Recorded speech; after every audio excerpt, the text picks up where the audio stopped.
Hello, and welcome to session number 2, block 3 of SecoWorks eSeminar 4.1. Today I have with me Joe Arvin of Arvin Global Solutions, the president, and he's here to talk about some heat treatment distortions. And I have a little bit of experience here with distortions, and I'm more than happy that Joe's here with us to talk to us about his experiences. So Joe, I understand that you've been in the industry now for over 50 years. Why don't you take a minute for those that aren't familiar with your background to talk to us and let us know your experiences and how you've come to being the legend in the aerospace industry. Well, thank you, Tom. That's very impressive to say I'm a legend. I hope it's a good legend. But anyway, I want to go back to when I was in high school, and where my father was a tool and die maker, and back then they had trade training, vocational certificates, and so I was fortunate enough to be at a high school that did have a machine shop. So I was able to run conventional machines back then, of course, no numerical control. So I was able to run manual machines, lathes, mills, drills, grinders. And so when I graduated from high school, I had no desire to go to college. My father was a tool and die maker, and so I wanted to somewhat follow in his footsteps. So when I started out working as a trainee, and it happened to be a gear manufacturing company, the fortunate part about that was, being a trainee, was I worked in the various departments. And so I got a snippet of this and a snippet of that, and been able to experience actual production of, in this case, it happened to be gears. The two departments that were the most intriguing and interesting to me was the heat treat department and the final gear grinding department.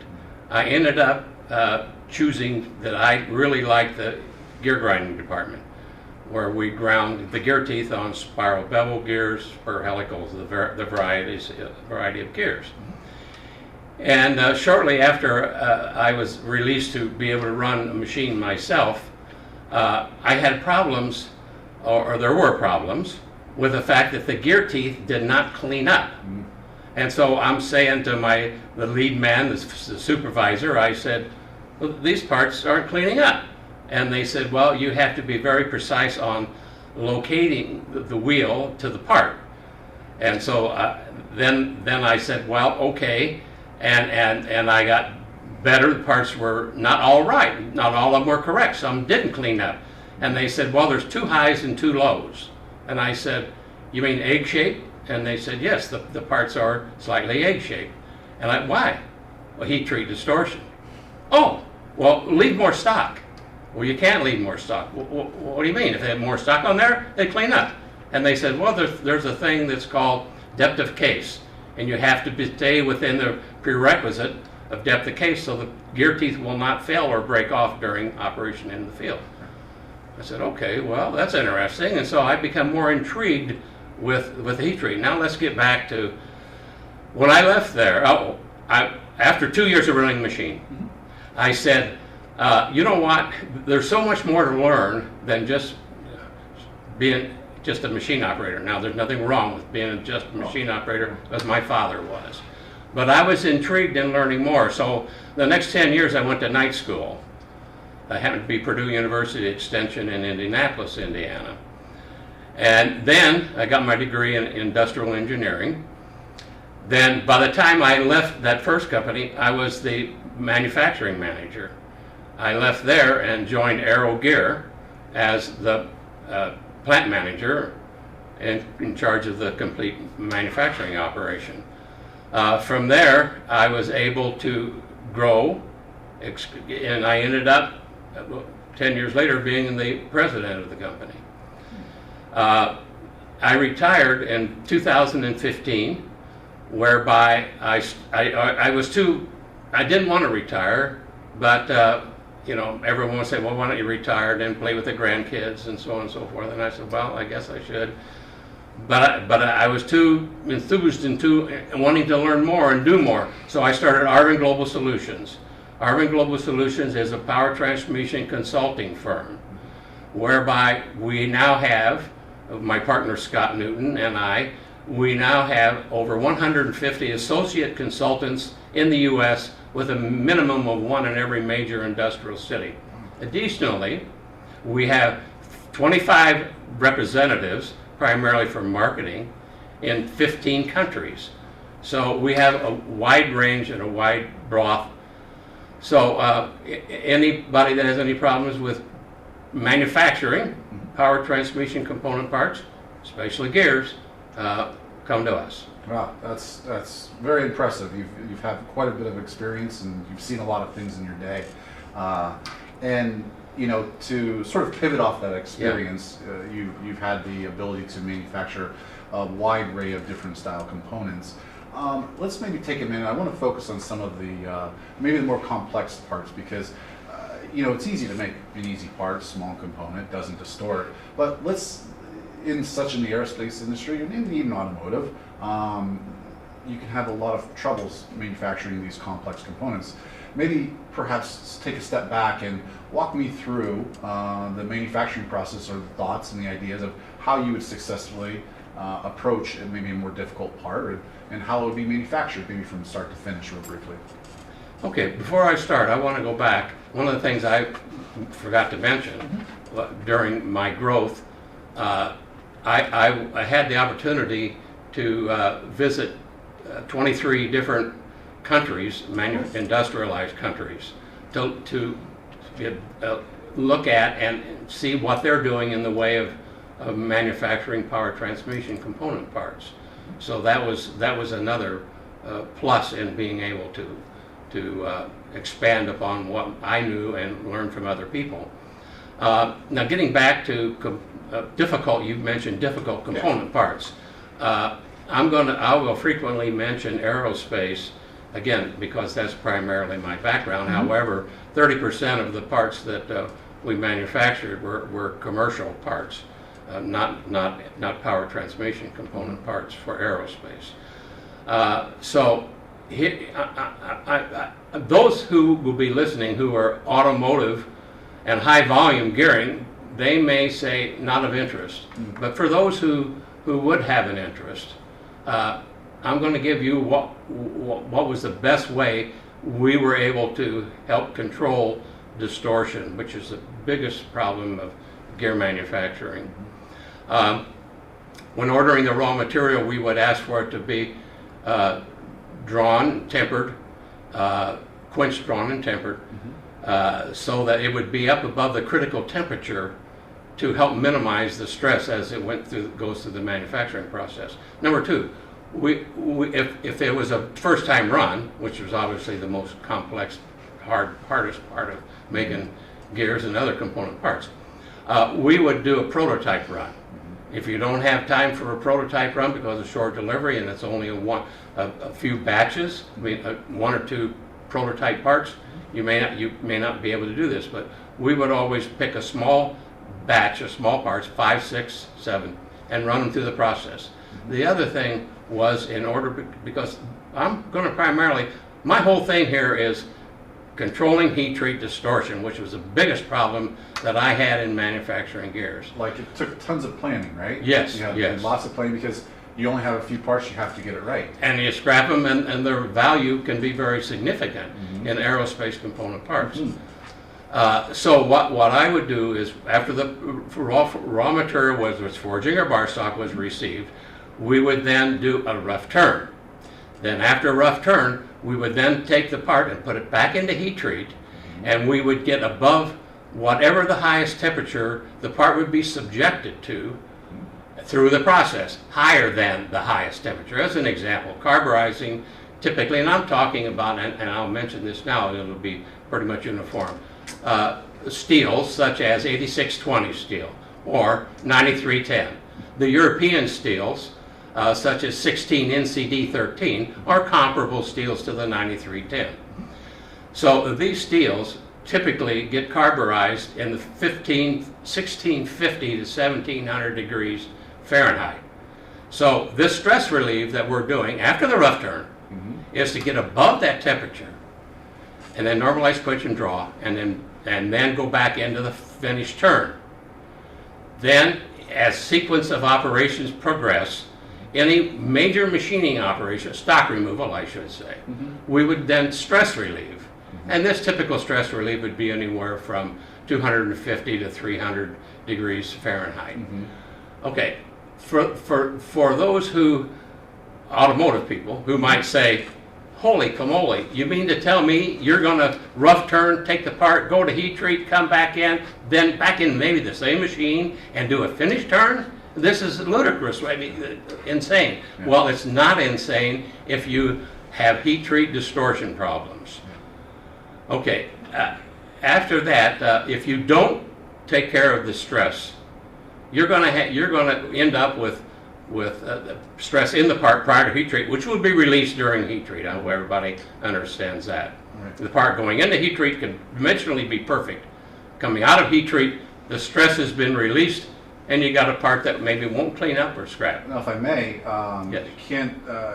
Different machining techniques also influence this, right? If you're taking more material, less material, yes. in these operations, absolutely, right? It has impact. Yes, that's why I mentioned you may want to do a stress relief operation in or of the process if you're having major stock removal during that particular operation. So you're almost introducing stress amongst every step along the way. Yes, there's opportunity for inducing stress. Yes. Interesting. Okay. So you get through the stress relieving operations, and then do you transition then into sort of the final soft machine? Is that the right way to say that? A soft machine prior to the hardening process? No, you would have to follow the sequence of operations. You wouldn't treat the part any differently, other than being cognizant if it's a part that would be subjected to heat treat stress distortion. That's why you would do these. Otherwise, you would be following the same operational sequence. If you don't stress relieve, what's the impacts of it? If you don't stress relieve, you're going to end up with either significant rework or scrap. And scrap is terrible cost, which I think we'll get into a little later about scrap. Yes, well, it sounds like any particular component can have, where in my previous days, we could have, it was a lot of mold making in my days, we'd have, 20 or 30 operations. With gear manufacturing, is that even a higher number of steps for the manufacturing process? When you take into each time the part is handled and transferring serial numbers, because you have to have traceability for aerospace component parts. Right. You can't have, as Dan Herring mentioned in a previous one, you can't be 35,000, 38,000 feet in the air and have the gears fail. So. Right. So you have to be very cautious with every operation. Some of the processes that we had as much as 80 operations. Now this includes parts washing, NDT testing, which is magnaflux, and nidal etch, as I refer to it. So the parts are very expensive, and then you can't afford to have a typical aerospace part. We're talking small batch sizes now. Sure. Can be anywhere from $400 to $1,000 per part. So you don't want to scrap these. No. So if someone says, well, we're not going to take the time to do a rough turn, take it out of the machine, high temperature stress relief, bring it back in, set it back up again. Right. If you're going to scrap 5 pieces out of 20, that's $750 a piece. I think maybe you might want to do that. Add another step. Yeah. Or two. And when I mention aerospace parts, this can be commercial parts. Any parts that are subjected to stress relief, or stress, I should say, caused by distortion, caused by stress. It doesn't have to be an aerospace part. Thin wall parts with external spur gear teeth, or rings with internal gear teeth. Shabs on parts with bearing journal on either side of the gear teeth. It doesn't have to be aerospace. If you're having a problem with distortion, these are additional steps that hopefully will help solve your rework and scrap caused by distortion. Right. Well, there's a lot of links in the chain, and you don't want that chain failing when you're at 30,000 feet. Right. So exactly. All of it's very important, and why we at SECO have placed a high value on distortion and how to control it in heat treatment. I'm glad you mentioned SECO, I wanted to start out, which I didn't, thanking you, Tom, and thanking Sequel Warwick and the corporation for allowing me to be here, because I'm so enthralled and enthused and enthralled over how do you solve distortion. Right. No, Right. let's continue. Well, there's lots of pain in the distortion, and we'll certainly touch into that. So, good point.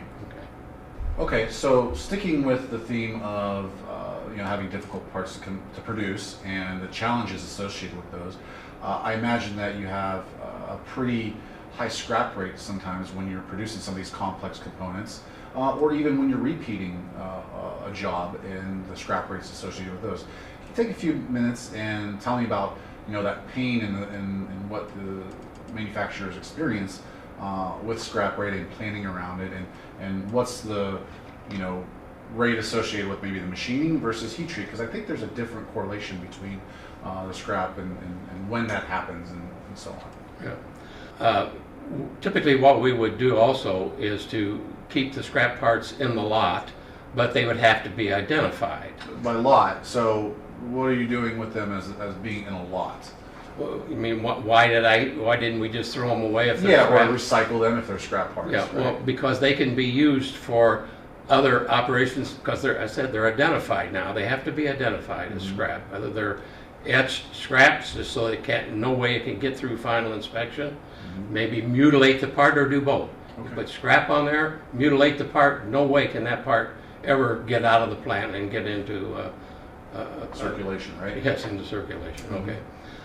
Then these parts are used for setup and other operations. This helps reduce the scrap allowance. I will say this, 40% of the scrap and rework typically is due to heat treat problems or distortion, heat treat distortion problems, either scrap or rework. And rework is quite expensive in order to try to salvage the part, and I think we'll get to that, how do you salvage the part later on. Yeah, so 40% is associated with either scrap or rework. Yes. Of that, how much were you able to save? How many could you save out of that, say 40%? Well, If that is a fair question. I'm typically, we would have a 1 to 2% scrap, and then I can't hardly tie a cost to the scrap and rework, but rework then would also be 1 to 2% of the cost of the batch of parts. So you could save some of the parts that may Yes. have distorted whether it was Yes, too far from heat yes, treat. that's correct. You can save. That's what the rework is trying to save the parts so they're no longer scrap Yeah, well, or out of tolerance. right. So rework is obviously a big factor in the planning and how you control your process. Sure is. Yes. Okay, Joe, very well. Let's talk about heat treatment being the bad guy in the process. Everybody wants to blame heat treatment, and so we could look at heat treatment and let's talk about some of the major causes to this distortion. We touched on it briefly a little bit ago, but in your experience, what are some of the factors associated with either parts failing or distorting due to heat treatment? The major cause for distortion during the heat treating process is the cooling of thin sections and thick sections, the cooling rate between the two. Right. And so you want to have a uniform cooling rate. Mm-hmm. The perfect world to eliminate distortion caused by the heat treat operation itself is to have a uniform cooling rate between the two. Now, everyone, as you said, and I thought that was a good point, Tom, everyone wants to blame heat treat and say, well, it's their fault. Well, there's a lot of stress that can be caused prior to heat treat, and that is massive stock removal, not doing stress relieves after major stock removal operations. Also, there's the fact of when large parts or thin wall parts, whether they have to be necessarily large, during the carburizing operation, which is typically around 1700 degrees Fahrenheit, the parts can, if how they're held, can actually droop And so not only is there preheat treat caused by abusive machining, for one, major stock removal, another, and not stress relieving the parts, then there can be stress caused during the carburizing operation. There also can be stress caused during the quenching operation. The quenching media, again, this is where there's not a uniform cooling between thick and thin sections on the same part. All at once, right? Yes. You get it 100% all the Yes. time. Very Yes. quenching. Maybe geometry. In aerospace, you get some complex geometries, right? Maybe touch on some Okay. about how that. The one part that we had the biggest problem with, or one of the parts I should say, was it was a 7-inch diameter part, and it had 4 holes equally spaced in the web. And it is because aerospace people are really concerned about weight. And so they wanted to minimize the amount of weight on each part. So they were called lightning holes, 90 to 100, 4 quadrants, equally spaced. Yeah. During the heat treating process, the areas where the holes were, the OD or the gear, it happens to be an OD, a gear, they shrunk in there. And they shrunk in then at each hole. So this caused excessive distortion, which the parts wouldn't clean up at heat treat. The way we got around that at that time was we didn't put the holes in until after heat treat. Now this caused another setup, caused machining hard parts now that are carburized and hardened. So thin wall parts, putting keyways into thin sections cause distortion. So there's all kinds of problems inherent in the design and the manufacturing process of the part that can cause distortion as well. Now, I have some experience in the machining hard material, and it's either expensive, high-speed mills, CNCs, lathes, or you're maybe running wire EDM operations. It's very slow. It can be unattended, but nonetheless, the manufacturing techniques to try to offset this are expensive when the material's in its hard condition versus soft, of course. Right. Right. Yep. Maybe you talked about quenching a bit ago, and quench cracking. Maybe you can touch on quench cracking and how that's gave you headaches and fits in the past.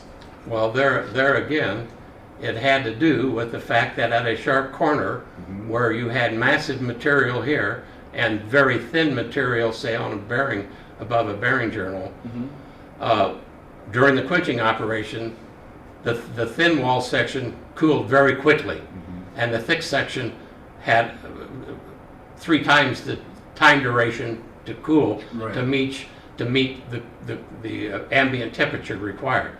So there's this quench crack that happens in the part right there, at the connection of the thin wall section to the thick section. Okay. At this interjection here, that's where the cracking occurs. So it's almost like the small thin section, the grains and the atoms start pulling away from the part that's cooling, right? Yes, it pulls away because it cools very quickly. Yeah.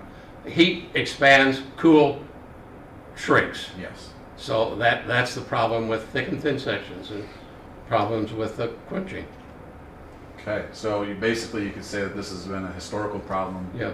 What we did, I might add, was we left additional material and machined it out. Again, here we're machining hard material. Right. And so there has to be a method, a way of getting around this. And by the way, you have that method, and we'll get to that. All right, good.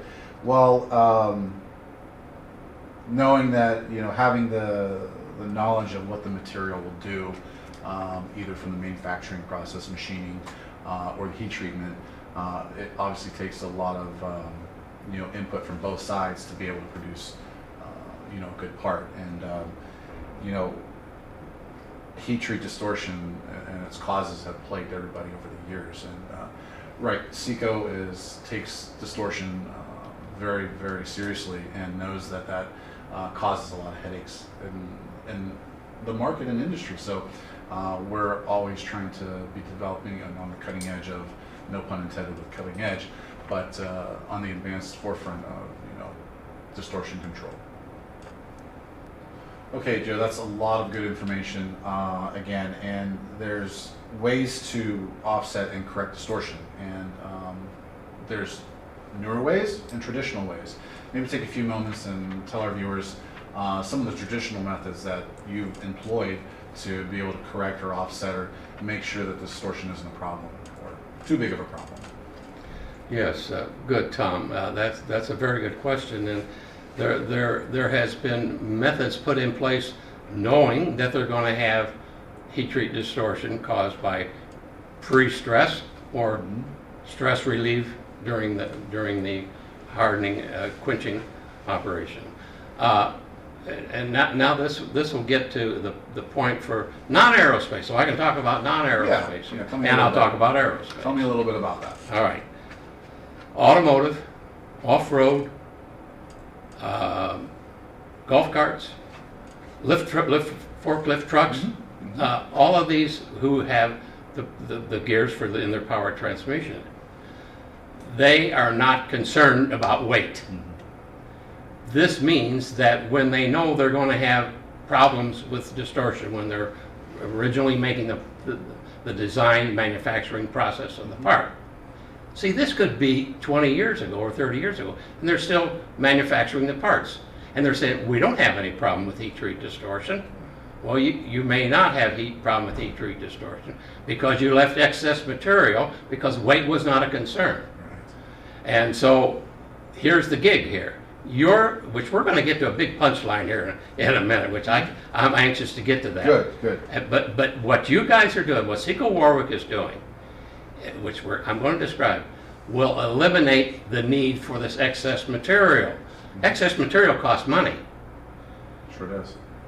So, but as I said, the non-aerospace people are not that concerned about weight, so it's not a big deal. But it is a big deal because what if you didn't have to put that money out for the excess raw material when you're making hundreds of thousands of parts? Right. Now we're talking big money. Okay. So they may say, we don't have any problem with heat treat distortion. Well, again, I'm repeating myself because it's crucial. The process could have been put into place 20, 30 years ago, and they're still making the parts, and everyone else today says, we don't got no problem. Worked no problem here. Worked yesterday, right? Yeah, there's no problem. Right. Well, okay, what if we could save you multi-dollars by eliminating the raw material? Okay, the excess material. Correct. All right. Now let's talk about aerospace parts.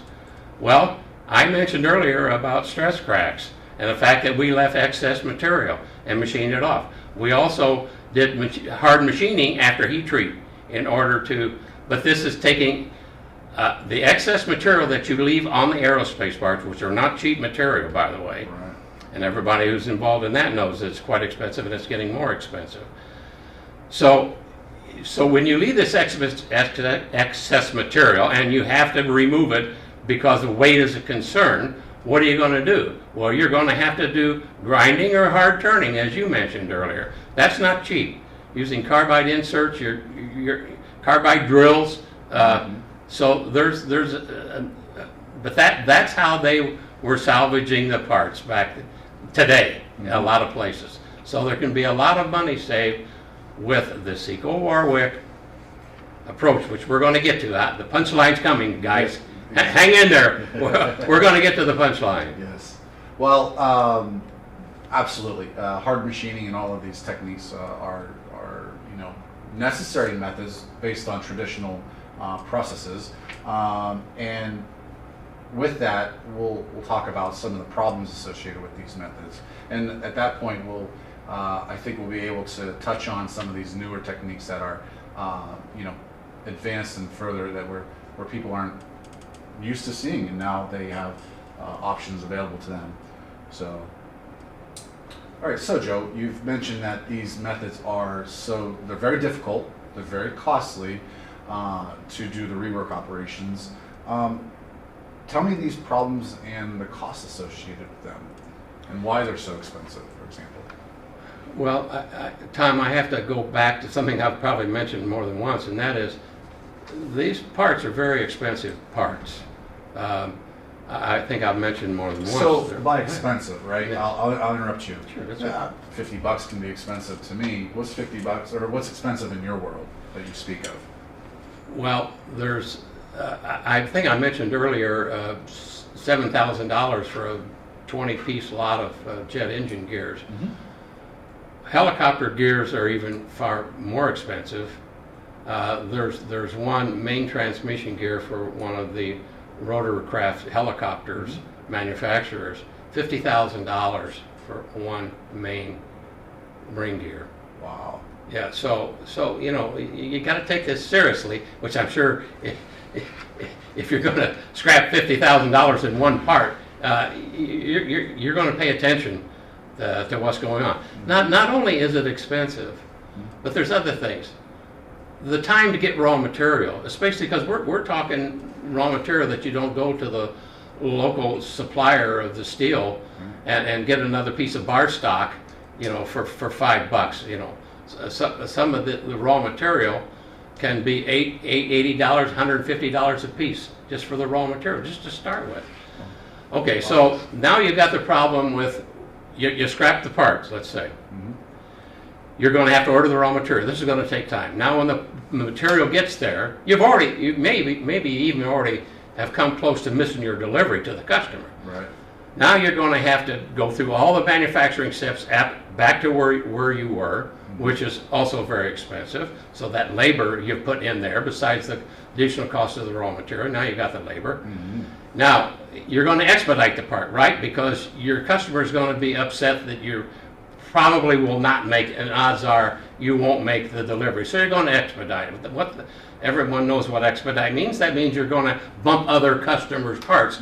And when the part is ready to go into a particular operation, you don't put the one that was supposed to go in there in order to make their delivery. Now you're going to put in the replacement parts in there. So scrap is just astronomically cost prohibitive. Well, it's not prohibitive because it happens. Right. And a lot of this scrap is due to distortion, preheat treat or heat treat induced distortion. Wow, so it seems like it's a cascading amount of events that happen, and they all pile up, affecting production, affecting quality, and of course relationships with the existing customer from late, and even pushing out other deliveries to other customers. So you may now miss 3 or 4 other deliveries because of what you pushed their customer parts away to expedite the scrap replacement parts. Well, I understand the pain and suffering that happens, and we at SECO have developed a newer technology that you and I are both very excited about. I am. Let's take a few minutes and we'll start chatting about that system and ways to control distortion. So Joe, we've talked a lot about distortion, scrap, and all of these different techniques to correct distortion and the costs associated with correction or rework, remaking parts. We now have a tool. This tool is called 40 Quenching, Fighting Distortion. You and I have had quite a bit of time now to work on this product and come up with solutions together. In your words, tell me what is so great about 40 Quenching. I know a lot about it, but you being the expert in the industry, tell me how this can solve manufacturers' problems with distortion and many other headaches associated with heat treatment causes of distortion. This is what I've been waiting for, Tom. This, as a matter of fact, and I want to talk to the audience here just for a second. Please. When I heard the techniques, the technology that Seco Warwick has put into 4DQ, fourth dimension quenching, I said, I don't believe it. Because it sounded so great. So I talked with various people there, including Tom and Masich, Dr. Masich, and Arter, and others. And here, so I said, I was convinced. They convinced me. This is the future. And so I said to them, I want to work with you guys on this. I love it. I want to learn more. Okay, now what is this great, wonderful thing? Here's the thing, and Tom, is it okay if I... Go for it. Because here's the gig. Here's the creme de la creme of this. During the quenching operation, well, by the way, if we haven't said this, this is vacuum gas quenching. Very key, very key. they have designed and developed nozzles that direct the, it's a one-piece flow. I got to step back a minute now, just so you get a real true picture of what is this. It's a continuous one-piece flow. The parts come out every 2 to 4 minutes depending on the size and the thickness of the part. So whenever I would mention heat treatment of automotive parts, and I say one-piece flow, I said, oh, no. Well, it is. And it can replace die quench. A lot of automotives don't die quench. They don't have the time to die quench. But they have excess material. Remember, we mentioned that. Okay, now let's get to the real punchline. During the quenching operation, the various nozzles that encapsulate the part, one at a time, glue, significant, the nozzles are directed with various gas flow rates to the various thick and thin sections of the part. In other words, we're talking about why stress, why distortion, why does distortion cause stress? Different cooling rates. If you have a uniform cooling rate on a part with various thicknesses and thinness of material, you eliminate that distortion. And I think anybody would understand that. I mean, this, so again, let me say it again. I have to say it again. The fact that the various nozzles have various flow rates to the thick and thin sections, the higher gas flow rate goes to the thicker section. And I'm sure you're ahead of me. The thin sections have a less gas flow rate, at least less pressure gas flow rate. Uniform cooling. Beautiful, beautiful. That's the whole key to this. It can even eliminate quench cracks. If you have a problem with quench cracks, it can do that. I mean, this system. Now, one of the challenges that I gave them, and maybe I'm speaking out of class here, was I said, okay, they're talking about controlling the distortion caused during the quenching operation. And I said, not necessarily aerospace. I got to get back to people who are not just aerospace guys. There are different geometric configuration of parts, duh, and some have thick and thin sections. Some have pre-distortion, pre-stress or stress, pre-heat treat in the part. So I said, I want to be able to control the distortion, even if the distortion is caused pre-heat treat or during heat treat. And so they've come up with an idea or their new technology whereby they can control pre-heat treat or heat treat distortion, pre-quench distortion. The key here, it must be uniform. It cannot be out of a 20-piece lot or a 100-piece lot or a 1,000-piece lot, distortion difference between the two. And I want to get into that. And Tom, don't let me forget, I want to talk about why is this better than pre-quench, quench, or vacuum. That's another key. Okay. So, by virtue of having the cooling rate variance between the thick and thin sections and giving it a shot to start with, the parts rotate, by the way. That's one of the fourth dimension is during this cooling rate, the parts are being rotated. So there's uniform cooling rate all over the part. Even though they have more than one nozzle, they can have 20 nozzles, they can have 30 nozzles, whatever's required. So if I may, yes, please. What a beauty about 4D Quench is that, right, it has its own, it can heat treat, and well, the furnace will heat treat one part at a time through a continuous flow. Yes. It will quench a component one part at a time. Yes. So you're not thermally cycling maybe a heating chamber or trying to quench an entire batch, yeah. which in your experiences can be challenging, and especially from the part where if you do a batch, your component in the upper corner versus the core, the center of the batch, will cool at different rates, Yeah. and you can have various distortions throughout a load, yes, right? yes. So let's talk about that and how we can control based on geometry, right? It has a manifold. There's Yeah. a cooling manifold, and it can be designed, engineered, if you will, to be able to control distortion and also maybe adjust geometries based on how fast you cool a thin section or a thin section, right? Yeah. So maybe you can expand upon some of those thoughts.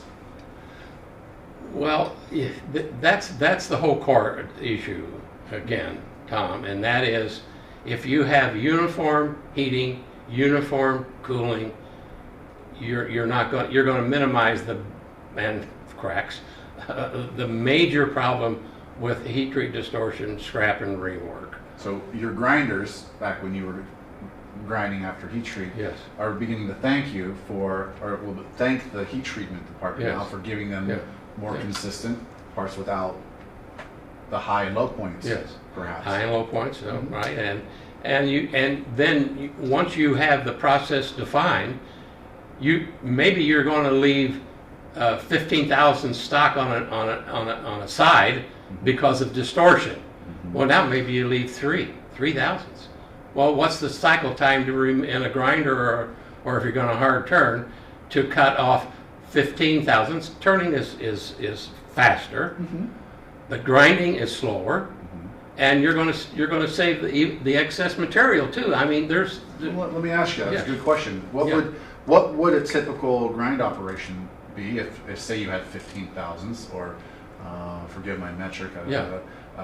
half a millimeter or a millimeter of stock to remove Yeah. versus 3,000s. What type of timing savings would you have there? 40%, Okay. maybe more. Okay. Yeah, Significant. significant. So it benefits the hard machining operations tremendously. Yes, it does. Okay. Yeah. Well, let's talk about some volumes, right? In the design of this system, it's very flexible. It's modular. It can be customized to your particular workload. Yes. What would you see is the benefits for high versus low volume and the flexibility to handle both? Well, under high volume, typically we're talking about parts that probably, I'm going to use automotive here just as an example. Sounds good. Those parts are not as weight sensitive as aerospace. So they can leave some more material, which does help. But the flow rate is 2 minutes apart. I'll add, it can be as fast as 30 seconds if you Or it had- could be 30 if you had seconds. to, but Yes. when you talk about aerospace gears, you can have longer cycle times and Yes. but again, it's a very fast system, but it's also flexible to handle Yes. your larger. Yeah. The other thing that I'd like to mention is that the 4D system can be modified or expanded into doing the carburizing operation as well. And so my question to them, since I'm a question guy, and I said, well, wait a minute. You can have a part done in 30 seconds. How are you going to carburize parts that have to be in the carburizing furnace for 3 hours, 4 hours, 5 hours, 10 hours, whatever's required to get the depth of case, which is because you're putting the carbon in the part. That's where the hardness comes from when you harden it. But anyway, so they said, well, we've got the answer to that. You're technical to people. I said, well, how are you going to go from, let's say, 4 hours carburizing and 2 minutes or 30 seconds Right. to quench? Right. The answer to that is they're building a unit where a conveyor takes the part up in the carburizing unit and it comes slowly cycling down to where when it reaches the bottom or waist high, where it would conveyor auto feed into the preheat or reduce heat in this case, Mm-hmm. Yep. because you're not reheating. Yep. All right. Bring it down. So you're going to drop temperature now, and it's going to come, and then it can go out every minute. Let's say use the word minute. That's fine. So you time the carburizing cycle to the quench cycle. So the first part coming out would take 4 or 5 hours or 6 hours, whatever, Right. whatever the cycle time is. Right. But then it's every 30 seconds or 2 minutes, another part comes out. So that's another beautiful thing I love about it. Yeah, so there's, if I may, there's 3 heating chambers actually within the carburizing style furnace, where you have a heat up, carburized, boost and diffusion chamber, and then a actual slow cool and diffusion chamber, and subsequently out to a 40 quench chamber. So you can get all operations and all chambers attached in one unit, which oddly enough can be foreign to those, but it can be actually placed inside of a machining center. Versus there you go. Versus leaving the machining center, going to a heat treat, either locally in a large room, or even I would say off-site to an outside heat treatment service. Right? If someone says, well, wait a minute, I don't want to have to buy a complete new unit with carburizing. I want to use my own carburizing batch type parts. Okay, fine, no problem. So you carburize like you do now in batch type. Let it drop down to ambient temperature, room temperature, which is what you do now, those that manufacture that way, and then you feed them into the 4DQ vacuum gas quenching station. And with that approach, I would say you've eliminated the several chambers and you're down to one chamber. Yes, just buying one chamber. Reheat to austenization and then quench, right? Yes. Another thing, those who use conventional carburizing, endothermic gas, let's say, then they take it out, they cool, put it into a reheat furnace and into a die quench or whatever, which we're saying we're going to be able to hopefully eliminate die quenching with your process. Not on every single part, but the majority of the parts we're going to be able to eliminate die. You don't no longer, I'm talking aerospace parts again now, sorry. Aerospace says that when the part comes out of carburizing and it's cooled, you must flash copper plate all over. You flash it, we say, why do you do that? Well, because you could have decarb during the reheat treat or transfer from the preheat into the quench press. Using the vacuum 4DQ, you don't have to do that because there's no opportunity for the decarb. It's a low pressure carburizing. Right. Low pressure carburizing, and all done within the same chamber. Yeah. And quench. Yeah. So that's another savings. You can eliminate.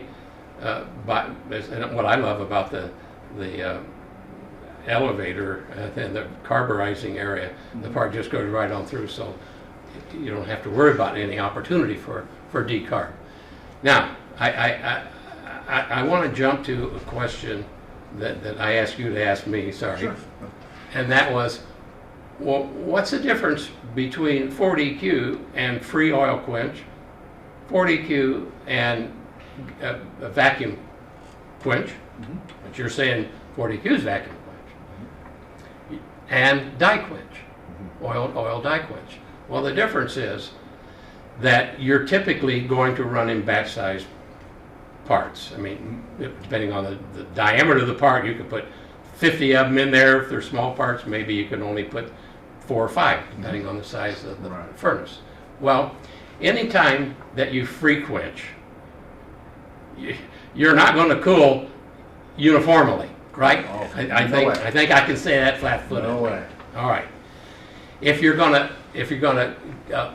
gas or quench, oil quench, press quench, in that particular case, that comes the closest to almost matching 4DQ, but still it does not have the capability of such uniform cooling rate as the 4DQ. And now let's jump back into someone says, well, what about the vacuum? Your vacuum, this is vacuum. Typically, when you vacuum harden, carburize and harden, or just let's say harden, you're going to have more than one part in there, right? Yes. Because you don't want to spend the time of reheating, and doing the get up to 1500 degrees Fahrenheit one part. So you're going to put as many parts that fit in the size of your furnace. Right. All right. So you're saying, well, that's right. And we got the gas. You guys have got gas, right? Sure, okay. Well, what's wrong with that? What's wrong with that? The middle part, with other gears stacked around them, will not have the same cooling rate as the ones on the outside. So you're actually inducing the opportunity, I'll say, for more distortion. So with a 40Q, you're going to have uniform cooling rate because the nozzles are air marked and designed for that particular. And this is not very costly either, by the way. If someone says, well, what's it going to cost to have one of these, I call it a shroud. And Manifold is manifold. my go-to word. Yes, and thank you, Tom. The manifolds. The manifolds aren't that expensive. Well, what does a quench die cost? Some of the quench dies that we purchased were anywhere from $15,000 to $50,000. Wow. Granted, $50,000 was a large diameter ring gear, and it would be for a helicopter. So this is relatively inexpensive, beautiful, time saving, money saving. It's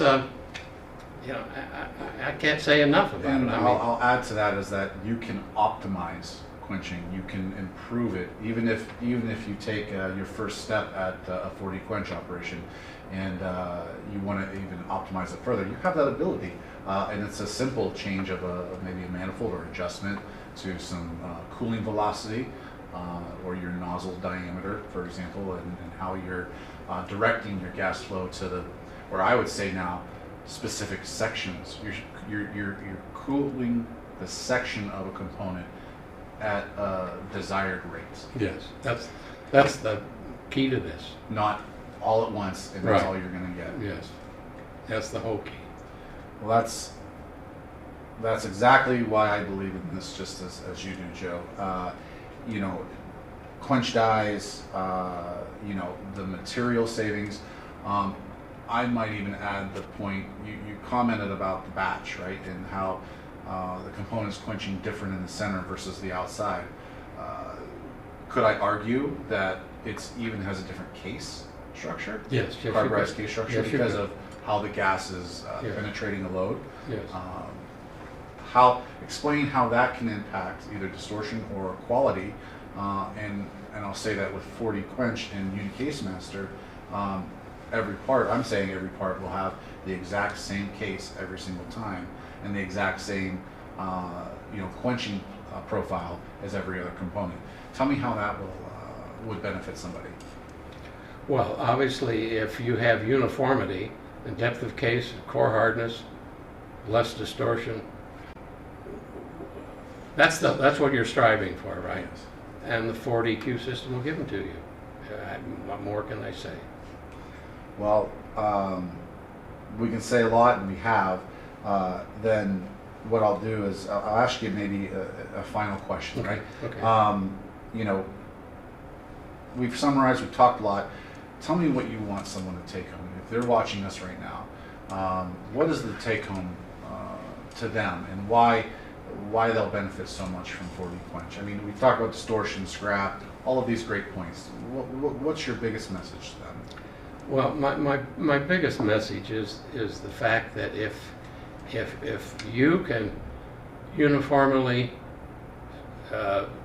quench a part, and if it had pre-stress causing distortion during the heating process, and you can control all that, this is a significant money saver.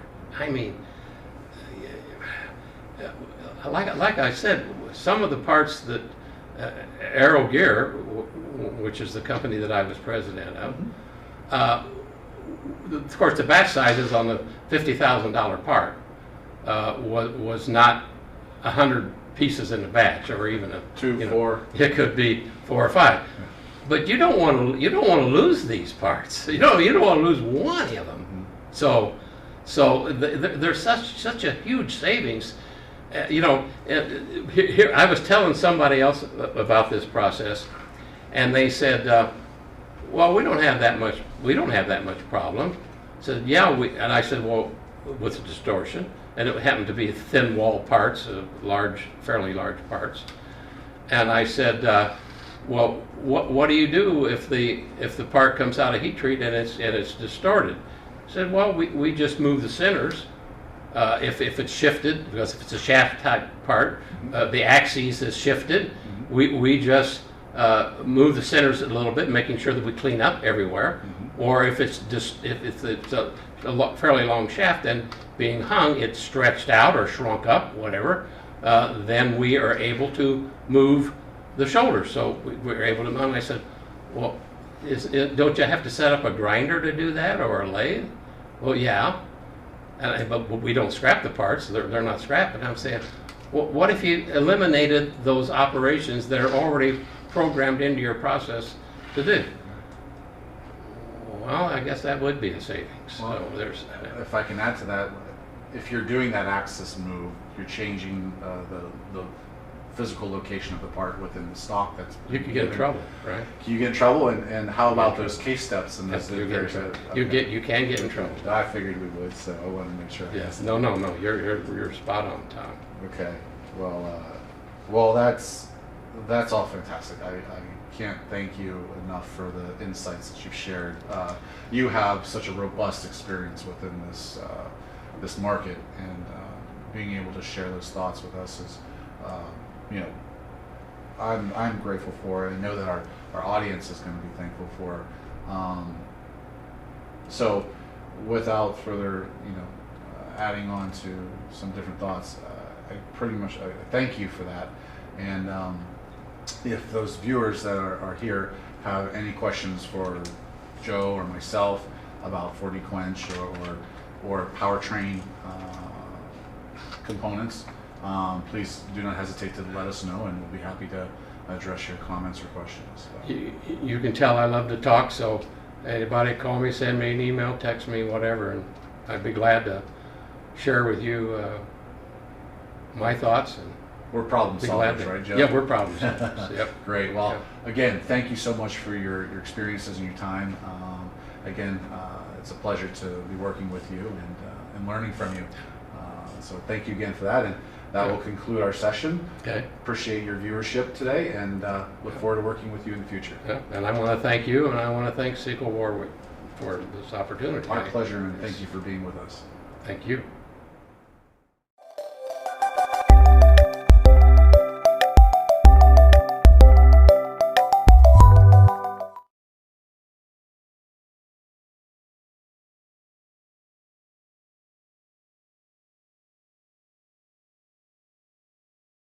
So Joe, it's obviously been a pleasure to finally meet you. We've been working virtually for quite some time now.